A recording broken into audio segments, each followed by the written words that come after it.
Nós saco me meio village, se Martinstraat e alrededor, tinha basquetball court que está usado para muito de bairro. Último viaje, isso aqui está frappante para bisa, com essa aqui ordem renovada, tá tempo na ano 2009, do governo de assinatura de Nelo de Berre, tempo e Ramon Lee, nós está corda, e lugar aqui ordem renovada, hacking na novo ordem buta, etc. E lamentavelmente, per seguinte dias 3 anos não done atenção, ora nós drenta com algum visita assim e papiando também com membros do bairro, nós sentimos que tem uma grande necessidade, porque ela vira praticamente caso em ruína, para pôr atenção em não.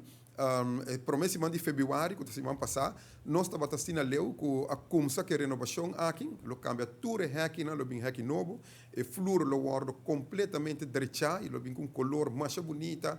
full moderno, e hutches não rond também lo guardo direita, e para nós lo põe também LED lights, que lo traga a parte solar, que nós está garantizar que tem suficiente iluminação também, e assim brinda na muito de bairro aqui, primordialmente dentro village, é oportunidade para praticar, seja deporte, quizás não ponga futebol riba, mas para ter